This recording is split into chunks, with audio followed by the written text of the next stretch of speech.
이스라엘의 역사 속에 많은 나라들이 등장을 합니다.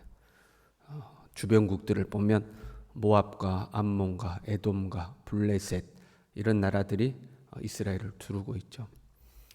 그보다 더 큰 나라들, 제국이라고 부르는 나라들, 애굽, 또 아수르, 바벨론, 메데바사 이런 제국들이 또한 등장하기도 합니다. 이런 이방 나라들은 이스라엘 주변 국가들을 비롯해서 생겼다 사라지는 이런 이방의 나라들은 세상을 상징하고 있습니다. 그러니까 이스라엘이라는 민족의 역사를 통해서 세상 속에 있는 하나님의 나라 백성들의 삶을 보여주시는 거죠. 세상 한가운데 하나님의 백성들이 있고 그 속에서 어떻게 살아가는가 하는 것을 이제 보여주시는 겁니다. 이런 주변국들 중에서도 특별히 기억되고 강조되는 두 나라는 애굽과 바벨론입니다. 애굽은 과거적 의미의 세상 나라를 상징하고 있고 바벨론은 현재와 미래적 의미의 세상 나라를 상징합니다. 우리로 하자면 애굽은 예수님을 믿기 전 노예 생활했던 세상을 상징하고 있죠. 바벨론은요, 주님이 재림하시기 전 하나님의 백성들을 핍박하는 세상 나라 또는 하나님의 백성들을 미혹하는 세상 나라를 바벨론으로 표현을 하고 있습니다. 그래서 요한계시록에는 애굽이 등장하는 게 아니라 바벨론이 등장을 하죠. 예수님이 재림하시기 전에 바벨론 나라죠. 그러면 많고 많은 나라 중에서 왜 바벨론을 선택해서 예수님이 오시기 전에 이 세상 나라를 바벨론으로 표현을 하셨을까? 역사 속에서 바벨론과 버금가는 제국들 또는 바벨론보다 더 큰 제국들도 있잖아요. 헬라 제국이라든가 로마 제국이라든가 훨씬 크고 힘이 있는데도 왜 바벨론일까? 애굽과 바벨론의 특징이 있습니다. 애굽은 종살이를 했던 나라죠. 그렇잖아요. 바벨론은 포로 생활을 했던 나라입니다. 종살이했고 가나안을 떠나서 종살이했던 애굽, 가나안을 떠나서 포로 생활을 했던 바벨론 이렇게 돼 있죠. 그래서 이제 애굽과 바벨론이 더 강조되는 거죠. 하나님의 백성들을 종으로 삼고 하나님의 백성들을 포로로 삼으려는 세상 나라, 그걸 이제 상징적으로 보여주시는 겁니다. 지금 이제 나훔은 아수르의 수도 니느웨에 대한 예언이죠. 그러니까 이스라엘의 역사 속에서 아수르라는 한 나라를 지칭해서 지금 예언의 말씀을 하는 거잖아요. 그것과 함께 아수르는 이스라엘의 전 역사 속에서 등장하다 사라졌던 그 이방 나라의 한 나라로서 세상 나라를 상징하고 있죠. 특별히 애굽과 바벨론이 강조되어 있긴 하지만 이스라엘 주변에 있는 모든 이방 나라는 동일하게 세상 나라를 상징하고 있는 겁니다. 바벨론은 세상인 거죠. 아수르가 곧 바벨론이기도 하고 바벨론이 곧 아수르기도 하고 그런 겁니다. 이름이 바뀔 뿐이지 동일한 세상 나라죠. 대표성을 띌 때는 바벨론이 대표성을 띠기도 하고 애굽이 대표성을 띄어서 등장하기도 하는 거지 다 똑같은 세상 나라죠. 그 세상 나라라는 관점으로 본문을 보면 이제 이런 의미들을 발견할 수가 있어요. 세상 나라의 특징이 나오는 겁니다. 9절에요. 너희는 여호와께 대하여 무엇을 꾀하느냐.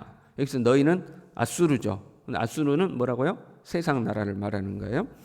꾀하다라는 단어가 등장해요. 11절에도 여호와께 악을 꾀하는 한 사람이 너희 중에서 나와서 사악한 것을 고나누도다. 세상 나라의 특징은 뭐예요? 꾀한다는 거죠. 무엇을 꾀해요? 악을 꾀해요. 누구를 향해서? 하나님을 향하여서 악을 꾀하는 것이 이제 세상 나라예요. 역사적으로 보면 열왕기하 18장 19장에 지금 이제 이스라엘을 침공하는 아수르 그 상황이 등장해요. 아수르의 사네립이 군대 장관 랍사게를 보내가지고 예루살렘을 포위하고 하나님의 백성들을 미혹하는 장면이 이제 기록되어 있습니다. 그 미혹하는 말 중에 왕하 19장 10절에 이렇게 되어 있어요. 네가 믿는 네 하나님이 예루살렘을 아수르 왕의 손에서 넘기지 아니하겠다 하는 말에 속지 말라. 아수르의 여러 왕이 여러 나라에 행한 바 진멸한 일을 네가 들었나니 네가 어찌 구원을 얻겠느냐 하고 예루살렘 성 안에 있는 사람들을 향하여 이제 크게 외치는 죠. 주목해야 될 표현이 있어요. 속지 말라 이런 표현이죠. 하나님의 예루살렘을 아수르 왕의 손에 넘기지 아니하겠단 말에 속지 말라. 속지 말라라는 것은 거짓말에 관련된 표현이죠. 속지 말라. 거짓말에 관련된 표현이죠. 너희가 어찌 구원을 얻겠느냐. 구원은 생명에 관련된 말이죠. 거짓말에 관련된 내용, 생명에 관련된 내용이 있는 거예요. 에덴 동산에서 사단이 아담과 하와에게 물어보잖아요. 야, 동산나무 실과 먹으면 죽는데 먹지 말라고 하시더냐? 그러니까 저거 먹으면 죽는데 하고 이야기하죠. 그때 뱀이 뭐라고 그래요? 너희가 결코 죽지 아니하리라. 생명에 관한 문제죠. 죽지 않는다. 생명에 관한 문제죠. 너희 눈이 밝아져 하나님같이 되어 선악을 알 줄 하나님이 아심이니라. 그 무슨 말이에요? 하나님이 거짓말하신 거야. 그런 말이죠. 너희 눈이 밝아져서 너희가 하나님처럼 될 줄 알고 하나님이 너희에게 거짓말한 거야. 그 말이거든요. 에덴 동산에서부터 사단의 특징이 뭐예요? 생명에 관련해서 거짓말을 하는 거죠. 생명에 관련해서 거짓말하는 거예요. 지금도 마찬가지예요.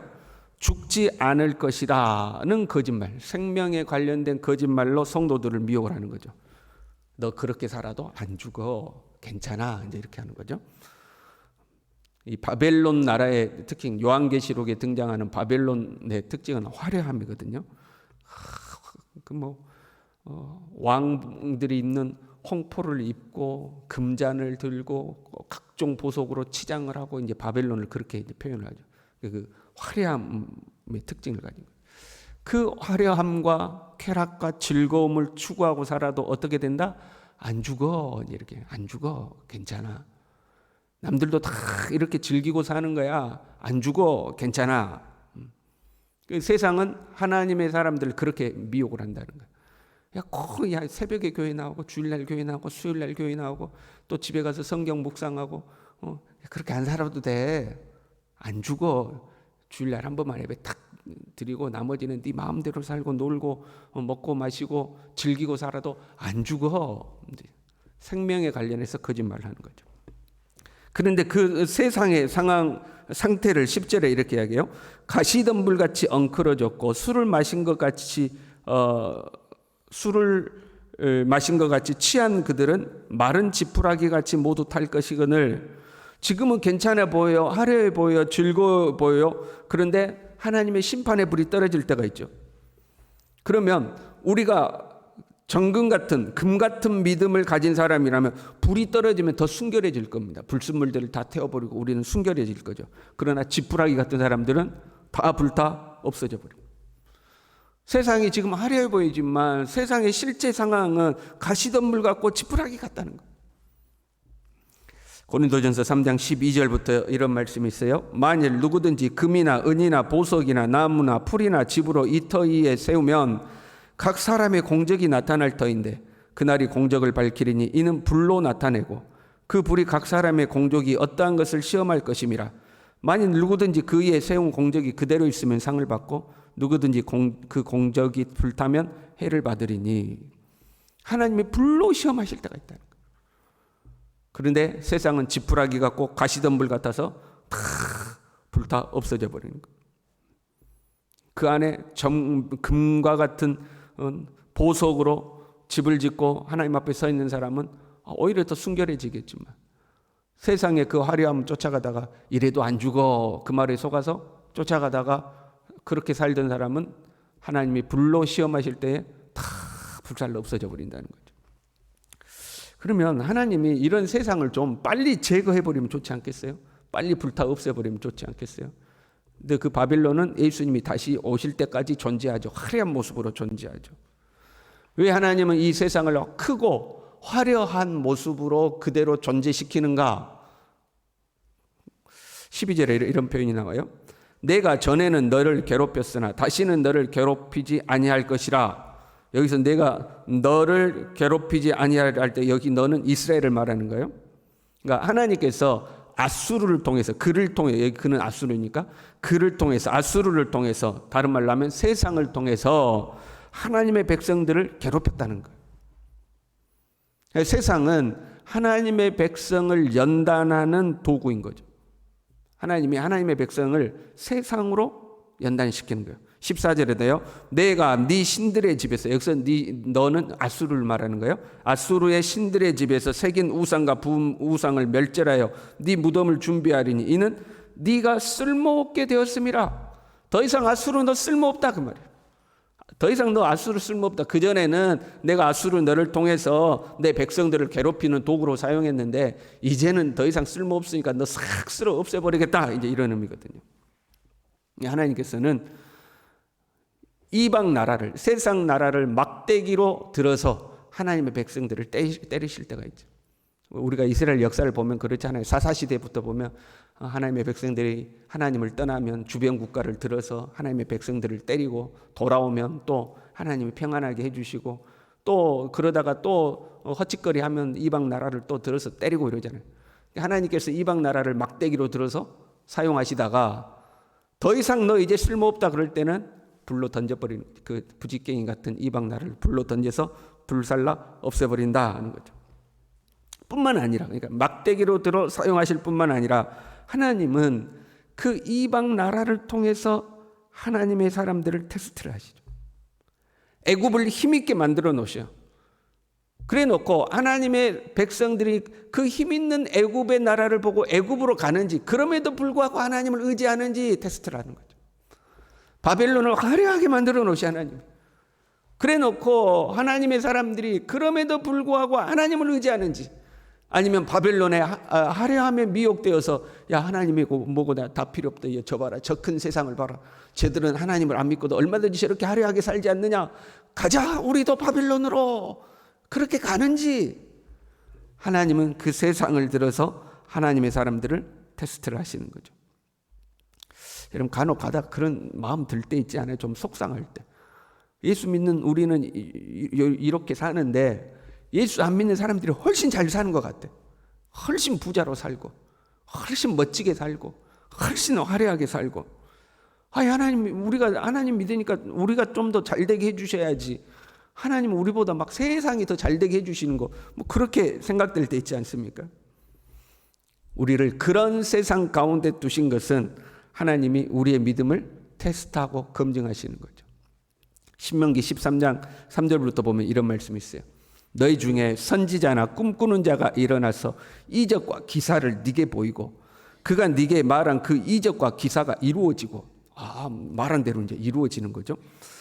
그렇게 이루어졌는데 너희가 알지 못하던 다른 신들을 우리가 따라 섬기자 말할지라도, 막 신비한 능력을 보이고 이적과 기사를 보여놓고 다른 신을 섬기자, 세상으로 가자 말할지라도 너는 그 선지자나 꿈꾸는 자의 말을 청종하지 말라.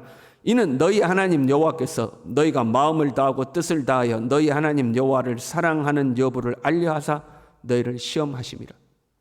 그 가짜들에게 하나님께서 권능을 주시고 그 가짜들의 권능이 실제로 이루어지게 하는 것은, 그들로 하여금 부하게 하시고 화려하게 하신 것은, 그럼에도 불구하고 너희가 마음을 다하고 힘을 다하고 목숨을 다하여 하나님을 사랑하는지 아니하는지 하나님이 시험하시는 것이다.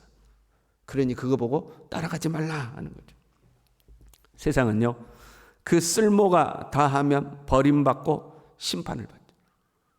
심판을 받되 철저히 심판을 받아요. 9절에 그가 온전히 멸하시리니 재난이 다시 일어나지 아니하리라. 재난이 안 일어나니까 좋은 게 아니고, 재난이 일어나든 안 일어나든 상관없을 정도로 완전히 황폐하게 만들어버린다는 거예요. 재난이 일어날 수가 없죠. 완전히 망해버렸으니까. 그 정도로 세상은 심판을 받는 거예요. 요한계시록에 무너졌도다 무너졌도다 큰 성 바벨론이여. 결국에는 그 큰 성 바벨론이 무너지죠. 그때에 그 세상 나라에 참여했던 모든 사람들은 함께 멸망을 받고 심판을 받죠. 그리고 우리는 예수 그리스도의 순결한 신부가 되어 혼인잔치에 참여하게 되는 겁니다. 그 세상 미혹에 넘어가지 아니하고 믿음의 정절을 지켰던 사람들은 이제 신부로서 혼인잔치에 참여하게 되는 거죠. 저와 여러분이 세상에 흔들리지 말고 미혹당하지 말고 그리스도의 순결한 신부로 살아갈 수 있기를 바랍니다. 기도하겠습니다. 하나님 아버지, 세상은 화려해 보이고 좋아 보이고 즐거워 보이고 재미있어 보이고 우리처럼 하나님을 섬기지 않아도 자기 마음대로 살아도 얼마든지 재밌고 즐겁고 화려하게 살 수 있을 것처럼 보이지만 하나님 우리가 그 세상에 속아 넘어가지 않도록 그렇게 살아도 죽지 않는다는 거짓말에 속아 넘어가지 않도록 주님 우리를 붙들어 주시고 애굽으로도 가지 아니하고 바빌론으로도 가지 아니하고 오직 하나님을 바라보고 믿음으로 우리의 인생길을 살아가서 주님 나라에 도달하며 주님의 혼인잔치에 참여하는 하나님의 사람들이 다 될 수 있도록 우리 모두를 붙들어 주시옵소서. 예수님의 이름으로 기도 올리옵나이다. 아멘.